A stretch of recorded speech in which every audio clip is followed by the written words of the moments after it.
Hello and welcome to your weekly peel of the electric car orange, brought to you by the team at electrifying.com.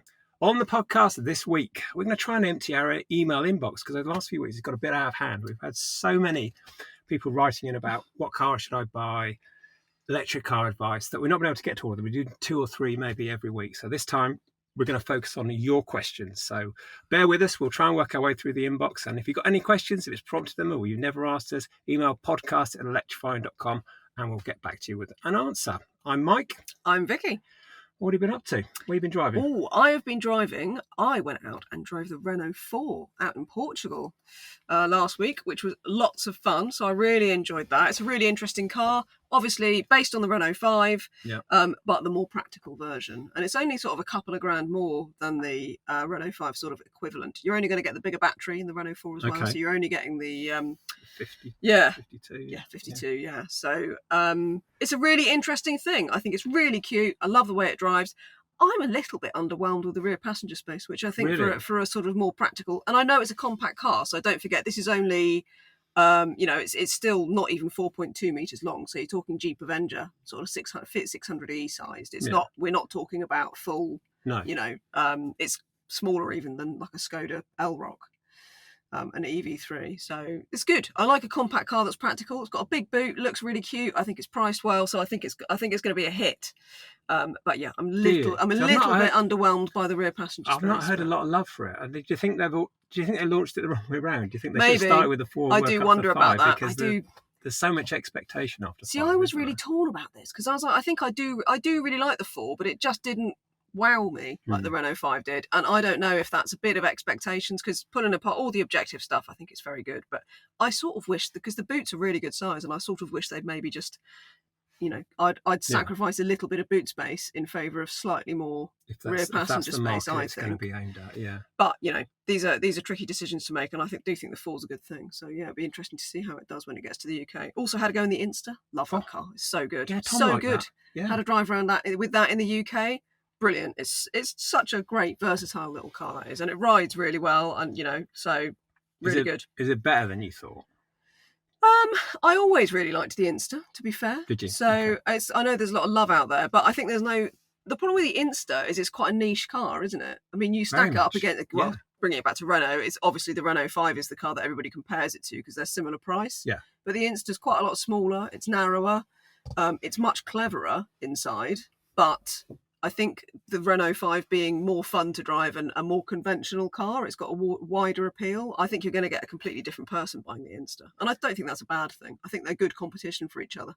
But yeah, it's, monthly prices on the Insta are very comparable to the Renault, but I think leasing isn't. So I think that might be a problem for the Insta. So PCP is all right. But do you think the Insta's looks good? Because you and I are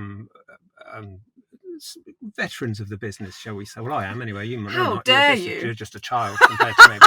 But I mean, you and I both remember when sort of slightly quirky sort of Korean or Japanese stuff landed here, and we've gone gaga about it, and no one's bought them. Yeah. So, I was just trying to work out the sort of because the Insta is an odd looking thing, isn't it? I worry about this. I mean, this is another point with the Renault 5 versus Insta. And by the way, keep watching Electrifying, because there is a video coming out that Ginny's done with those two cars, with the 5 versus the Insta. Yep. So keep watching Electrifying to find out what she thinks about that, because I think that's going to be a really interesting twin test. But basically what you said, because I love the way it looks, but it is a bit more of a divisive thing, isn't it? I think that sort of styling. So we'll see how people take to it. I love it.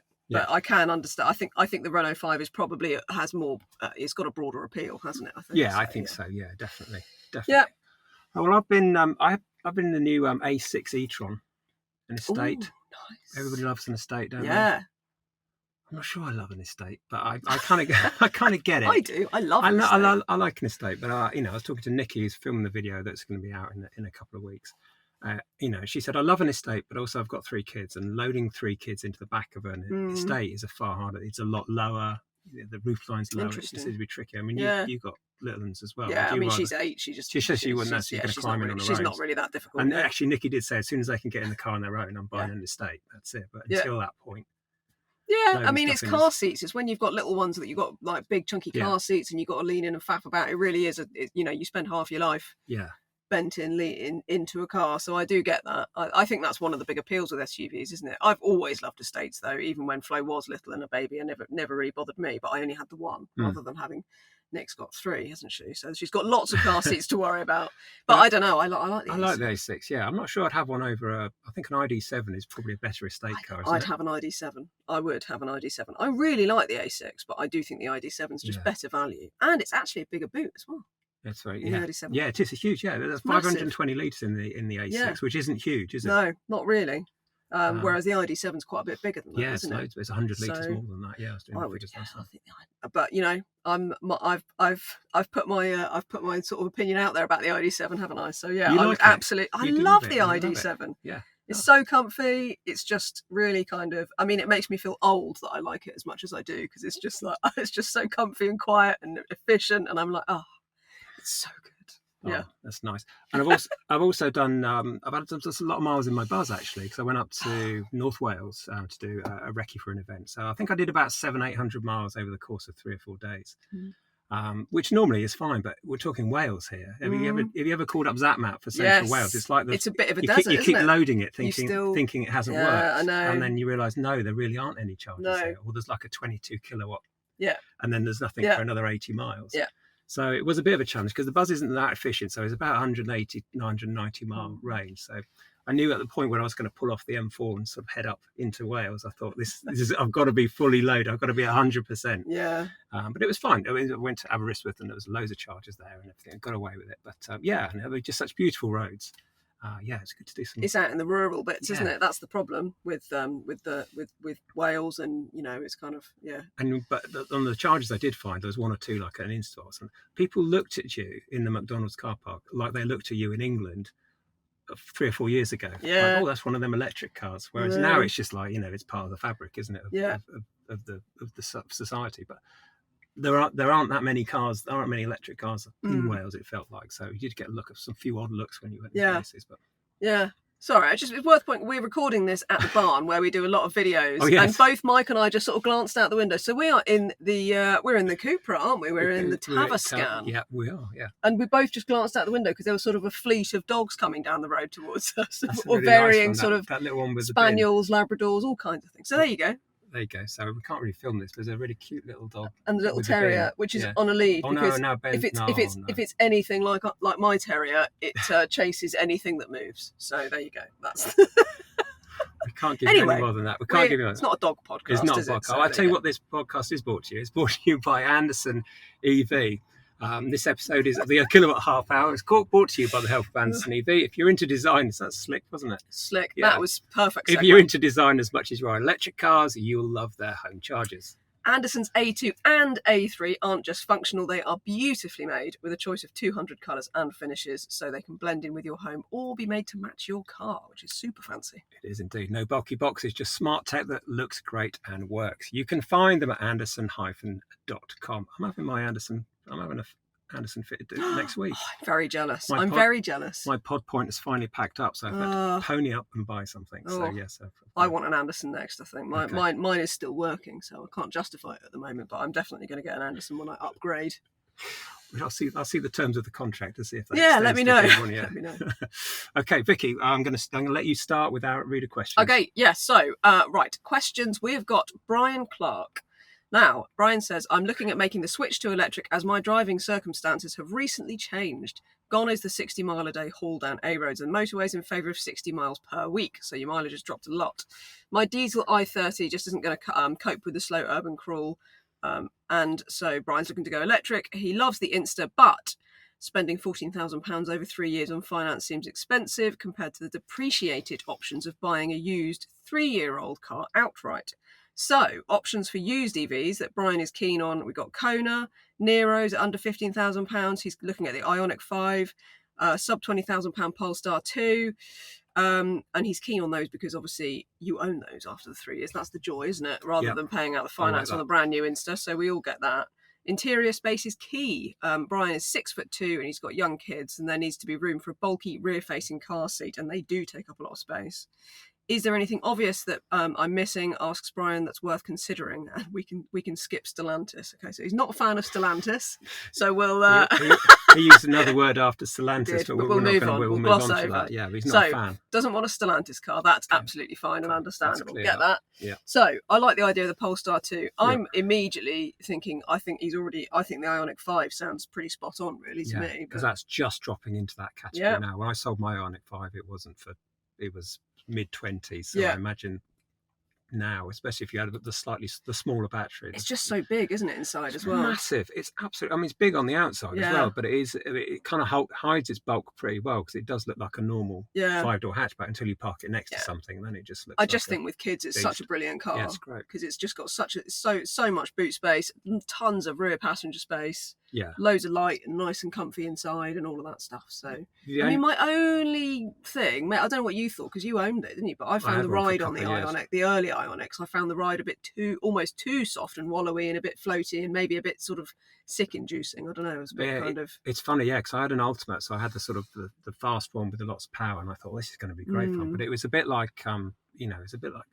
And I've got an i3 as well, an i3S. And the i3S is like a Jack Russell. It's just, it's keen. It just wants to do everything. The Ioniq was like a lovely big Labrador. It was a big old doughy thing. Yeah. Even though you had the acceleration, it didn't want to be hustled down any roads. Doughy's a good word. It was a big old lump. Sort of boaty, isn't it? Boaty, endearing. Yeah. And a lovely ride quality, as you say. And the only thing I would add, Brian, is the boot space isn't terrific on it. It's a really high boot lid on. The aperture on it is a really high load lid. Yeah, you can't get a huge. But if he's looking at the Insta, then probably boot space isn't a priority. That's true. And I'm 6'5", and I found the legroom was just about acceptable. I kept clonking the great big kind of cucumber shaped thing that was the gear selector, which seemed to come out of it's sort of a 4 o'clock angle on the car and no one else has had this problem, because no one else has a freakishly long legs with me. But I kept. Occasionally, if you were sort of turning around to reverse, you could very easily, with your knee, knock it out of gear. So that would be a consideration. But other than that, it's a great car. But I think, Brian, you've already listed the options that immediately, because I was also e-Niro and Kona. I'd go e-Niro again because the Kona's boot was quite small. Yeah. And I personally just think the e-Niro is a slightly better car overall. But the e-Niro, especially, it was great to drive, unexpectedly good. So it's got really nice balance, like ride and handling. Really nice to drive, super efficient. It's just, it's not an exciting car, but it just does the job so well. So, if you can get a nice example of the e-Niro, go for one of the higher spec ones that get all the kit on it. Yeah, for a good price. You would get a more basic Ioniq 5. You'd be looking at the smaller battery 5, wouldn't you? So I think Ioniq, if you can stretch to it, I'd go Ioniq 5, provided you can get one with the kit on it that you want. Yeah. Or I'd say e-Niro if you're looking to maybe sort of spend a bit less money but still get one with loads of kit on it, and you're not worried about slightly higher mileage older car, which I wouldn't be too worried about. With the sort of mileage you're doing, you're gonna not have any issues. No. And also, it being a more compact car, that might actually be a benefit. Not everybody wants a huge car, do they? So, and you're still gonna have a chunk of warranty left on those cars, aren't you? Yeah, and it's spacious and it's lovely to drive, and the range is great and it's super efficient. I ran one of those for 6 months or so, and I was getting 5 miles per kilowatt hour out of a Mark 1 e-Niro easily in the summer, even on the motorway. It was amazing, just absolutely brilliant for that. So I think you've got the options listed there. So I think you've really got to just slim it down and decide which one you like. Done our work for us, Brian. Thank you very much. Well, let us know what you choose. Next one's a slightly odd question. It's not to do with the car as such. It's from Martin Hoyle. It says, my insurance company, KGM Motor, will cancel my £250 policy excess. Sort of waive it if I include dash cam footage in the event of a claim, whether I'm at fault or not. It's really annoying that car manufacturers do not routinely build in cameras that I can record to a flash drive. Please, can Electrifying routinely call out manufacturers that do not build dash cams into their vehicles, front and rear, in your vehicle reviews in order to increase manufacturer compliance and public awareness? Now, this is a tricky one, and I had to look at this up a little bit and speak to a couple of people. The rules in Europe are quite different to the States. And a lot of people think, the Tesla Sentry mode, that kind of runs all the time. It is slightly different in Europe. And there's a problem with the GDPR, which is the kind of overreaching kind of data protection rules in Europe. My understanding is, from the research I've done based on this question, is that if a manufacturer offers a dash cam as part of the equipment package as an optional extra, they by default become the data provider, the data agent effectively. So they are in terms responsible for the data that their camera captures. And that becomes a huge problem. Sort of, it's not a specific problem, but it's the potential to be you potentially recording other people's activities. So you can understand why car manufacturers really don't want to get involved in that. Yeah, because it is a real pain, isn't it? It is really tricky. I think there's a reason why it's just not really a very common feature, if at all. I can't think of a car. It has to be that, because otherwise, manufacturers don't need a second invitation to try and earn money out of people. Data controller was the phrase I was just looking for, but that's basically what you become. It's like when you buy a Ring doorbell, you sign all these bits of papers, you are becoming the data controller. In theory, you have to tell people that you're filming them, which, a doorbell, it's not as bad if you're driving around it on the road, filming people, pedestrians, cyclists, other motorists, that kind of thing. Yes. People have a right to privacy, don't they? Whether we like it or not, and whether we believe that or not, with the CCTV and everything. It's really complicated though, isn't it? Because you've got to think that, obviously aftermarket dash cams are getting very good now. They're very affordable. But everywhere. If they're allowed, then why wouldn't what's the difference ultimately? But I suppose because manufacturers are worried about the implications if they're liable for the data that the car's recording, I think that's probably what they're trying to avoid, basically, isn't it? The sounds of it. If you fit a spoiler that's offered as an OEM part, and ends up making you drive at 200 miles an hour and it makes you crash, then it's their thing that they've fitted to that car. Yeah. As an OEM, if you bolt it to yourself, you bought it yourself and bolted it to the car, and something happens, that's becomes your fault. It becomes the manufacturer's fault. So I guess it's as an extreme example, that's kind of what it is, isn't it? It is kind of. It is frustrating. I can see why Martin sort of asked the question, because obviously most cars do have a forward-facing camera fitted anyway. Yeah, all that information. Days. So it just seems like such an obvious thing, doesn't it? But I think there's some very tedious legislative GDPR data stuff that's making that difficult for manufacturers, or that they've decided to avoid it. So I think probably a good aftermarket camera is the better option in this instance, probably. I think it is, and I think it is purely that liability question that manufacturers don't really like to get involved with, do they? So. Okay, so we can't give you an exact answer on Martin, but I don't think any amount of moaning by us is going to get manufacturers to start. I don't think we're going to get around that one. No. Okay, next up. So Andrew Davies, he says, I currently have a Seat Mii electric, which has been great, but it's far too small for me. I don't need a massive car, but want one that actually feels like a car rather than a go-kart. I currently have my mind set on a Jeep Avenger. However, there's also the Smart One and the Volvo EX30. There's also so many new models coming out that I'm really unsure what to get. I hear there are a lot of problems with the Avenger, which is putting me off. I have a budget of around £20,000 and generally looking at used, but not opposed to paying a bit more for a new one if the finance deals are right. What would you recommend? Okay. So currently a Seat Mii, which is a great little car. You don't see those very often. No. I think the sort of class, the Smart One and the Volvo EX30 are good shouts. I really like the Avenger as well, but I have to say, anecdotally, I have also heard that they have quite a lot of issues at the moment. I don't know if they're being resolved. I'm not quite sure what's going on with that at the moment. I actually had a long-term Jeep Avenger, and it broke down and refused to charge, and I was abandoned in a car park on Christmas Eve. Oh gosh! until about 4 in the morning. Wasn't it before the electrifying Christmas dinner? Oh, it broke down then as well. Oh, that's a separate occasion. That was a separate occasion. Okay, so unfortunately, I do have personal experience of the Avenger's issues. Okay. I have heard from somebody within Stellantis that they're sort of sorting that out now. So, I don't want to diss it because I think it's a good car. But there are a lot of other new options out there now. I would be tempted for that sort of money. I think I would go used because, if you're looking at spending, £30,000 for a new car, you want something bigger but not too big, I assume. You could almost look at the finance stuff on a new Kia EV3 is a fantastic car if you can stretch to that for the monthly stuff. If you're looking at the sort of prices of a Volvo EX30, but otherwise used. What else is there? So you could get a really great used ID3 for that sort of money, or you definitely could. Virtually new, really, for that kind of money. Have you driven the Gen E, the Ford Puma? I have the Ford Gen E. That's a good shout. That's only just coming out though. I don't think they've even got it. They gave us so at the moment it's just launching in UK dealerships at the moment, and I think finance at the moment is about sort of £300 a month, 300 to 350, with a sort of a £3,000 deposit, that kind of thing. So that's very good, and it's good fun. It's usefully bigger than a Seat Mii. and it's very efficient, the Puma. So, I mean, it's got a range of so it's 233 miles official WLTP. So if that sort of thing appeals, that'd be good. Yep. I still think I'd be tempted to go used and get something, a bit more kind of a bit bigger, like even a Kia Niro or the EV3 or the ID3, or I'd go more sort of a slightly longer range, bigger family EV. There's always something around the corner, is it? Because you think, oh my goodness, a used L-Rock would be great value in 12 months' time, wouldn't it? But Andrew's probably looking. It sounds like he's looking to move now, so it's. But even then, we'll be saying even when the L-Rock comes out, there'll be something else we'll be saying. Oh, if you only could wait. Well, I mean, the Renault 4.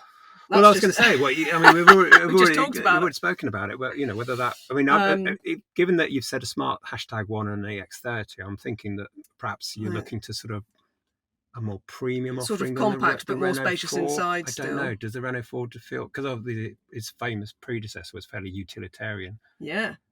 Does the new 4 just feel a bit more? Yes, it's premium enough. I don't think it feels EX30 quite the levels of the EX30, which I personally think the EX30's got some really lovely interior materials and that kind of thing. I know there are aspects of the EX30 that aren't ideal, but yeah, gosh, there's so many options. So I think, I'd even be tempted to sort of say at that price you can get something like a Renault Scenic, like a virtually new Renault Scenic, and that's a great car as well. Because they've slightly sort of fly under the radar, don't they? And I don't think they're doing the volumes that they thought they might. But, both the Scenic and the Megane are actually really decent cars. Good, wouldn't it? Yeah. And they're really nice to drive, really spacious inside, decent tech, I suppose, more premium options. I mean, blimey, 30,000, you can get a Q4 e-tron for 30 easily, get a really nice one. And I think now the world's your oyster at that price. If you go used, there's such a kind of wide array of options. I'm tripping over myself, but yeah, and now it's probably a good time to look, because there was a big kind of rush to get everything before the luxury car tax came in. Yeah, manufacturers are now kind of thinking, actually, demand has softened a little bit, and that's usually you'll pick up a few more deals, I think. Yeah. It's tricky, isn't it? I think the Avenger's such a quirky, cool looking thing, but there's so many options. I think you need to narrow your choices down and go from there. But yeah. Okay. Linda and Simon, right? My wife and I enjoy the Kilowatt Half Hour immensely, though it's running into the Kilowatt Hour. Awesome. Well, it's glad to know that our overruns aren't offending too many people. We always ask the question, when you guys talk about car reviews, what's the app like? We're increasingly interacting with our cars via apps, but almost never see anyone reviewing them alongside the car itself. Not just it's got one, even though that would be helpful, but how does the app perform with useful features, etc. Cheers and keep up the good work.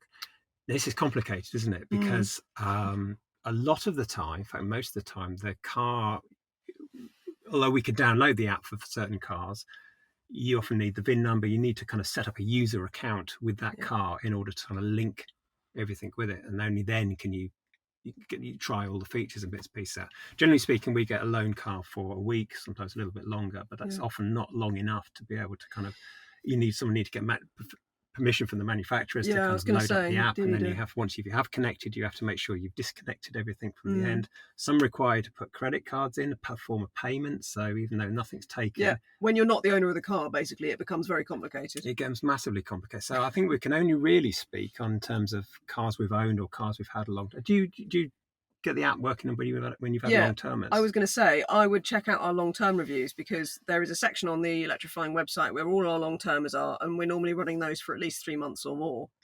And so that gives us more opportunity to use those, because I completely agree. I think the app's really important. The massive, increasingly so as well, isn't it? And it's a huge part of owning the car. But yeah, the shorter loans that we get, does make it quite difficult to do a decent review, and you don't get the time to even kind of really check out the functionality all that much anyway.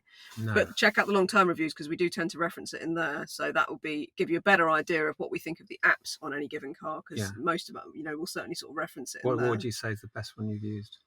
You're not going to. Well, I think Tesla's easily the best. That doesn't surprise me. I've got a Model 3 at the moment, and it just, everything's on my phone. It just works. It's so easy it's never failed in terms of the connection.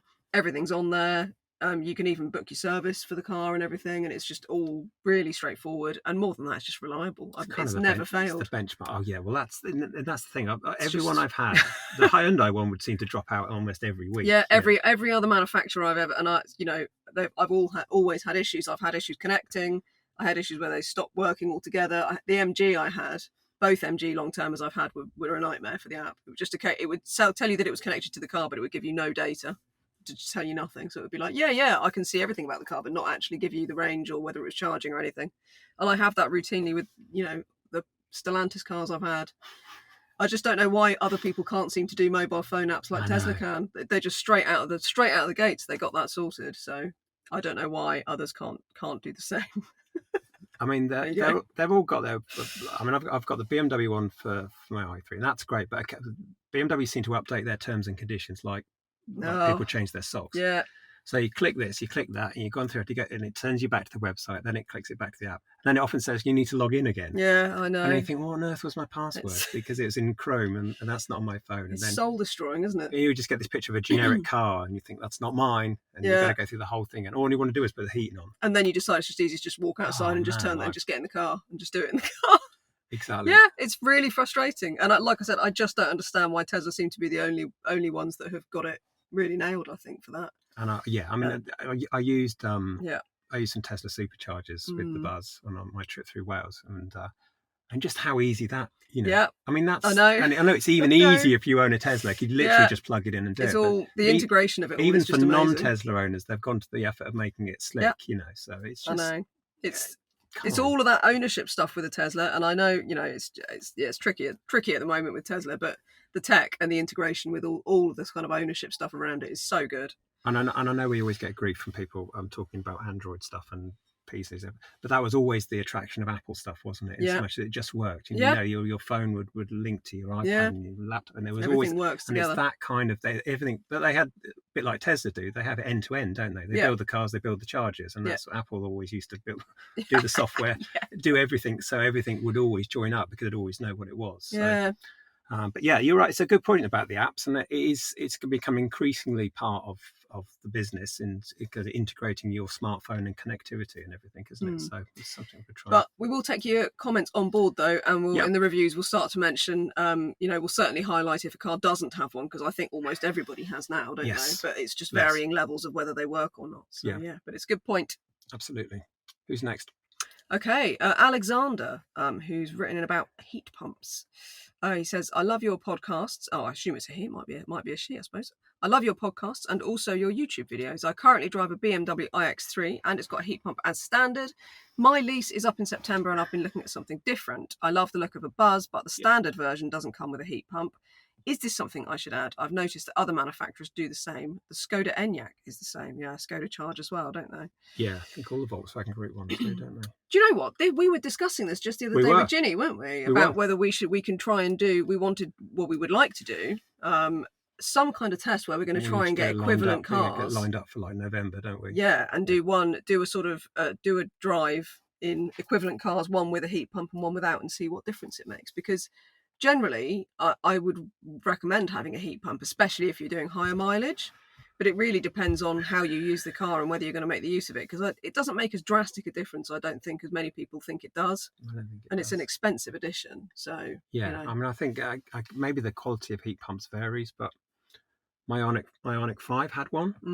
And on the sort of cold motorway journeys, it was still doing 2.5, 2.6 miles per kilowatt hour. The Buzz does more than that, and that doesn't have a heat pump, and has the aerodynamics of a warehouse. Yes. So, whether that's, but you can't. It's not comparing apples with apples, is it? Because the drive system might be different. It could be all manner of things. But I'd hate to drive an Ioniq 5 that didn't have one, because that was doing 2.5, 2.6. I mean, it's interesting because Ford, when they, as far back as when they launched the Mach-E, I was chatting to their engineers, and they reckoned that the weight of a heat pump offset the benefit of it. So they didn't put a heat pump on the Mach-E. Really? And they were very kind of like, it's not worth it. Didn't think about that. Yeah, so there's a weight aspect of it as well. But I'm certainly the cost. If you're spending £1,000, it's going to pay a long time paying that off, aren't you? If you're doing 0.3 more of a mile per kilometre on it. But I mean, so I think it's a really tricky one if you've got to pay that kind of money for it up front. But I think it depends on your usage. I would think very carefully. I don't know. It really does depend a bit. Yeah. But I would really love to do a proper independent test, We because will. this is a question that we would like the answer to as well, basically. Yeah. Increasingly, I'm pleased that even like the Renault 5 gets a heat pump as standard, so does the Insta, and they're two of the more affordable EVs on sale. So I'm hoping that, Yeah. I think I reckon in the future we might see more of them as standard, which is what you want, really, isn't it? Yeah. I must ask Volkswagen and Skoda what the uptake is on heat pumps. Yeah, It'd be that would be interesting to know how many people are specifying. Well, and Kia and Hyundai, because it's standard on the Insta, isn't it? But then it's no, it is standard on the Insta. Yeah, but things like EV6, then on the EV6 you pay extra. You pay extra, yeah. I wonder if that's going to change, actually. But anyway, here you go. That's where we're at the moment. Is that generally, I think in the industry it's accepted that heat pumps are a very good thing, but it really depends on how you're using the car as to whether it's worth you paying extra when it's an extra. You really do need to be high mileage driver to make it worth it, I think. Yeah, and it'll be interesting to see if you do choose the Buzz, whether you think that's. I mean, I'm not sure how much of an advantage the heat pump's going to be on that, because I think you're still trying to overcome. I think part of the efficiency of the Buzz is hammered by the fact that it's 2.5 tons and it's a breeze block on wheels, and it's a bus. Yeah. And I don't think a really efficient heat pump is going to help that, because that isn't necessarily the point or the part of the problem, is it? So sounds like probably don't add a heat pump then, to be honest, is what we're getting save the money. Honestly, save the grand, go on holiday, do something else. It's a better use of your money. Put it towards charging costs. Yeah, exactly. So those are the main questions we've had. We've had some comments as well, so I'm going to go through those. Mark Anderson says, I know it must be difficult with so many new models to cover, but I think it would help buyers and potential buyers if more could be done on longer term benefits of ownership, and we touched on that with long-term reviews, which we're really going to increase the amount of copy that we're going to do on those. With this in mind, I must give a shout out for my Tesla Model Y. Over the last 40 years I've owned 30 plus cars, and it is unbeatable. Across the winter it's always delivered over 300 miles of range. It sips electrons and it munches the miles and swallows family luggage with ease, including my wife's electric bike. And I must add that I'm a card-carrying socialist and detest Musk, but I believe in making rational decisions when spending my own money, which is probably the most sensible line we've heard in this podcast, isn't it? Really? I couldn't have put it better myself. That's exactly how I feel. Yeah, absolutely. So that's interesting. But yeah, we will start to do. We do long-term reviews, but they're hidden away on the site. We're going to try and make them a little bit more prominent, because they are useful, aren't they? They're really useful. That's my phone. I was wondering. Is that me? No, it's all right. No, it's fine. It's Mike this time. Mike's left his phone on. It's not. It's my mum sending me pictures of my dad's birthday. So there you go. So that's how rock and roll it is. Yeah. Anyway, I think that's spot on with Tesla. I've said it before on the podcast. I detest the politics. I don't like Musk. I hate everything that's going on around the brand at the moment. But the cars and the tech are brilliant. Do you know what I noticed? It just works. Do you know what I noticed the other day? I was trying to find this Abarth with Tesla supercharger. Yeah. It wasn't on Electroverse and it wasn't on ZapMap. Really? Yeah. Even though they were both filtered as to show them. Oh. So I wonder. I don't know. This is me being a bit of a conspiracy theorist. Whereas Tesla may have told. Was it very new? No, it's an old one. Oh. And before, Tesla public superchargers would appear on Electroverse and ZapMap if you filtered them. But they weren't. So I wonder if, I don't know. Oh, I don't know. Am I being asked not to promote them?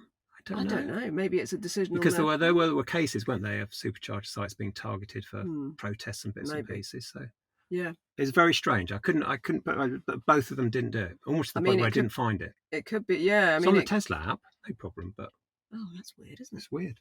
Oh, I don't know. Anyway, I suppose we could ask them. Yeah. Okay. Who knows? Final question. Final point. Okay, so last question. Steve Street. Good name, by the way. Yeah. I recently purchased a 2022 SsangYong Corando e-motion with 7,000 miles at a ludicrously low price of £14,400 from a dealer. Bargain. We needed something with decent size to replace our ageing Mitsubishi Fev to carry our dogs. Want to go full electric. The Corando seemed to fit the bill. I took it on a run from Kent to Cambridge, drove perfectly, very comfortable, and returned 3.4 miles per kilowatt at a constant 65 miles per hour. Very nice. KGM have a new EV. The Torres. Any chance of a review? The brand seems to be a little ignored. I'm sorry, Steve. You're right. I'm aware of the fact that we're missing a review on it at the moment. In fact, your friend and mine, James Batchelor, is in the process of writing one at the moment, and it will be on the site very soon. So you have to bear with us. I'm sorry that what actually happened is that the launch of that sort of happened at the same time as the launch of an awful lot of other things all at the same time, and we didn't have enough people to cover everything. And here we are without a review. So it's going to be sorted very soon. I'm sorry about the delay on that one. Have you driven? I haven't. I've missed the KGM. Can't remember the last. No. We're both. Yeah, I can't remember the last SsangYong stroke KGM. No, I haven't actually. No, I've completely missed that one. So yeah, I'll be interested to see what James thinks of it. Steve will fix that, and we'll make sure we'll put it on socials Sorry. when that goes up. So I didn't put that in just to throw the reviews editor under the bus. It wasn't my roundabout. Thanks, Mike. One of my roundabout ways of saying where the hell's the review. By the way, yeah, a really sort of passive aggressive way. I'll just bring it up in the podcast. Steve, sorry. I think we need to wind it up there. I think we've gone over half an hour, but we're not quite the hour, so that's not too bad, is it? So if you have, I'm sorry, this was slightly different to previous podcasts, but we needed to work through our inbox and get through something. If you have any other questions, please do email us at podcast@electrifying.com.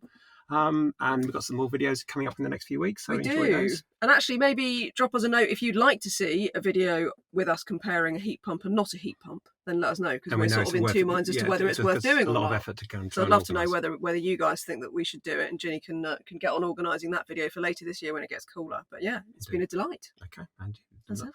Absolutely. We'll see you next time. Thank you. See ya. Bye. Bye.